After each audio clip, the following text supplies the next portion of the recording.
Dalam nama Bapa dan Putra dan Roh Kudus. Amin.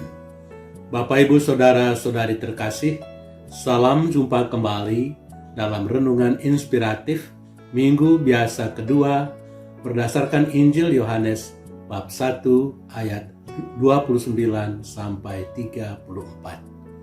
Lihatlah anak domba Allah yang menghapus dosa dunia.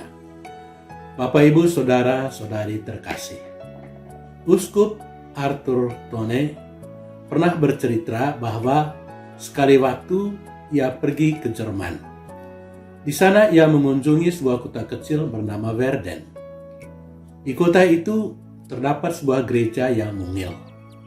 Pada atap gereja itu terdapat patung seekor domba yang terbuat dari batu. Ternyata patung domba itu mempunyai kisah tersendiri. Menurut cerita orang-orang di situ, ketika mengerjakan gereja itu, ada seorang tukang yang terjatuh dari atap gereja itu. Di bawahnya terdapat batu-batu besar. Di antara batu-batu besar itu, seekor domba sedang merumput. Si tukang itu jatuh persis di atas domba itu. Domba itu mati, tetapi si tukang itu hidup dengan cedera yang tidak terlalu berat. Sebagai tanda terima kasih, tukang itu membuat patung seekor domba dan menempatkannya pada atap gereja itu. Dia berterima kasih kepada domba yang telah menyelamatkan nyawanya. Bapak, Ibu, Saudara-saudari terkasih, pengorbanan yang lebih hebat ditemukan di dalam diri Yesus yang dalam Injil hari ini disebut anak domba Allah oleh Yohanes Pembaptis. Sebagai anak domba Allah, Yesus telah mengorbankan hidupnya bagi umat manusia. Itulah sebabnya Yohanes menyebutnya sebagai anak domba Allah. Lihatlah anak domba Allah. Yohanes bab 1 ayat 36. Setiap kali kita merayakan Ekaristi Kudus, kita mengulangi kembali perkataan Yohanes itu dengan mengatakan, lihatlah anak domba Allah yang menghapus dosa dunia. Guna memahami perkataan Yohanes tersebut, kita mesti kembali kepada sejarah orang Yahudi ketika mereka meninggalkan tanah Mesir. Pada malam sebelum meninggalkan Mesir, mereka merayakan pesta Paskah.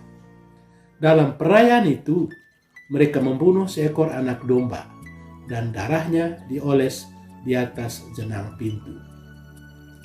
Darah itu menjadi tanda yang menyelamatkan orang-orang Israel.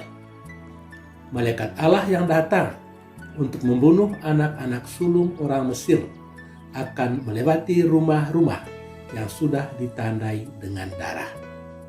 Dengan demikian, anak orang-orang Yahudi diluputkan dari kematian.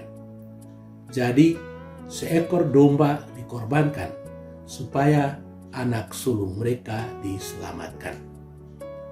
Dalam Perjanjian Baru, Yesus telah mengambil fungsi domba yang telah dikorbankan itu dengan rela wafat di kayu salib. Sebagaimana darah anak domba dalam Perjanjian Paskah Yahudi telah menyelamatkan orang-orang Yahudi, demikian juga darah Yesus yang tertumpah di kayu salib telah menyelamatkan manusia dari kematian kekal. Pengorbanan Yesus itulah yang kita rayakan di dalam Ekaristi Kudus. Dalam perayaan Ekaristi, kita menghadirkan kembali korban Kristus. Hal itu berarti bahwa melalui Ekaristi, peristiwa masa lampau, yakni pengorbanan Yesus di atas kayu salib, bukan cuma dikenang kembali, melainkan dihidup kembali atau dibuat menjadi sesuatu yang hidup.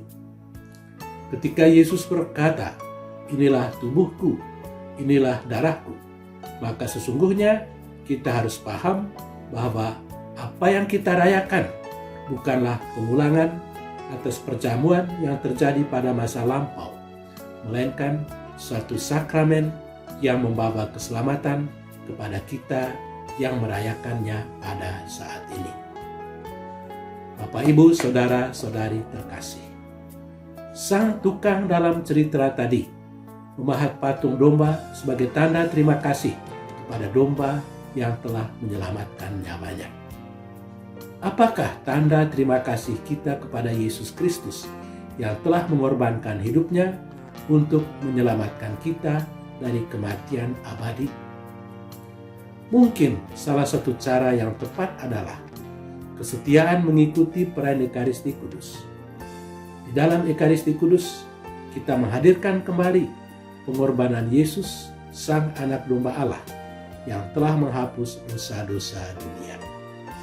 Semoga hidup Yesus menjadi hidup kita, karya Yesus adalah karya kita, dan misi Yesus menjadi misi kita. Tuhan memberkati kita. Amin. Dalam nama Bapa dan Putra dan Roh Kudus. Amin.